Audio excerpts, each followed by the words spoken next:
Well, good morning everybody. This is Steve Velocity and it's the July 4th weekend.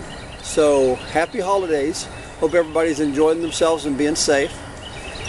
Basically, my overtime is over and I ended up getting a 3-day break that I didn't expect to get. So we're using this to our advantage at this point to go ahead and tighten some of these projects up. So I've been continuing with the interior of my 8x10 pallet shed, and basically everything is done. Shelves are built, everything's into it. Just have a few yard tools to move in, a couple sections of wall that I'm not sure how I'm going to do the shelves yet, so I've left that without the paddling on it because I may just do straight shelves, kind of like the way it looks.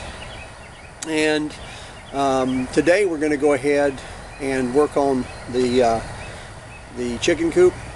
We're going to work on if we have time, we're going to start the chicken run itself. My wife's got all of her materials together and today is her day. But before she comes out, basically let me just show you a little bit about what I did yesterday. Also doing a little bit of burning.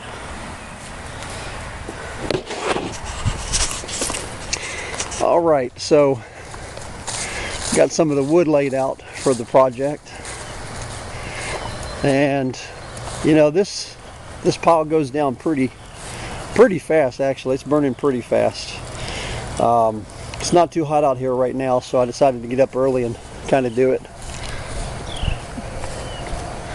And as far as the pallet shed goes, I hope that you guys can actually see inside with the camera light. Everything fits in really nice. I got plenty of room. Built a couple shelves yesterday. So there's a little bit of MDF. These sections right here haven't been done yet. Not sure, like I said, exactly what I want to do. So I left those two sections undone.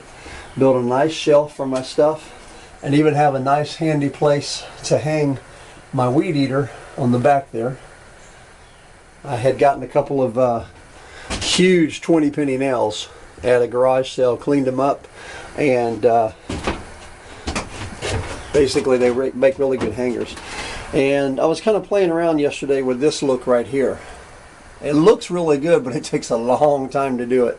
So I went ahead and did MDF over there, or I guess it's MDF, the regular plywood from the pallets in the back, and as you can see, it's pretty cool. Pretty dang happy. I'm gonna put I actually did get a solar light for the interior.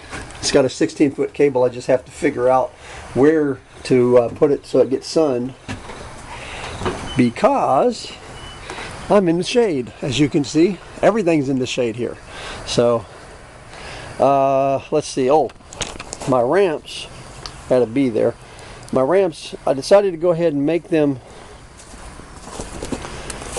portable because I didn't want them to get weathered, so I'll just stow those. I'll find a place to stow them. Basically, pretty cool. So that took all day yesterday.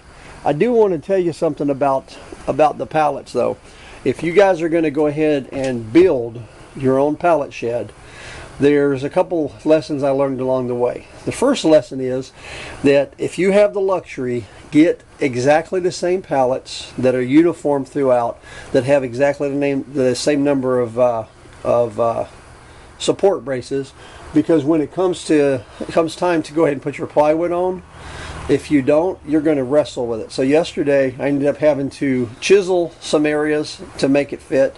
I ended up having to put in some sections, which you might do anyway with a normal pallet build, but I had to put in some sections to make it possible to put the plywood on.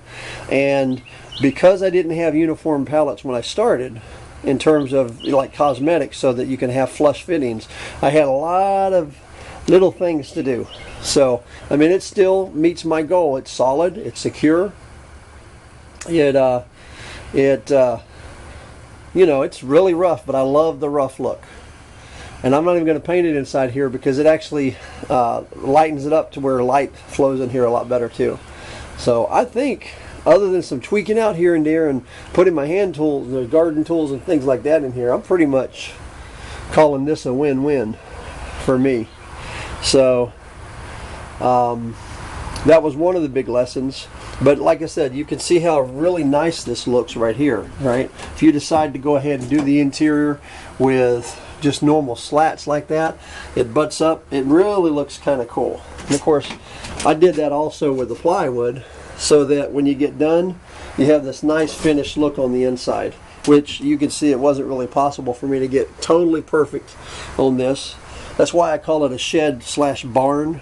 So I'm so happy with it anyway. It doesn't matter. Plenty of places to hang things, plenty of cool storage space, and plenty of room to walk around even with everything stowed. So I can't complain. So that's the pallet shed. Pretty much the final video you'll probably see on that one, unless I do something special with it. And hopefully by the time I do the next video, you'll see some significant progress on the coop. My wife is just busting at the bit to get her chickens in there. She wants to name them. She's going to teach me all about their social and cultural, I don't know, inhabitant or habitat. There we go. She says there's chickens that sit up in your lap if you let them. I was like, I've never seen anything like that. I didn't know chickens were like that. I've always thought chickens were ugly. I've always thought that they were, and she's not gonna like it when I said that, but I've always thought that they were just stupid birds. But she says no. So she's gonna teach me just exactly how smart they really are. As long as their eggs taste good, I don't care. So this is the homestead. Still much more to do, and we're having a good time doing it. You guys have a great 4th of July weekend. Have fun. Don't drink too much. Be safe.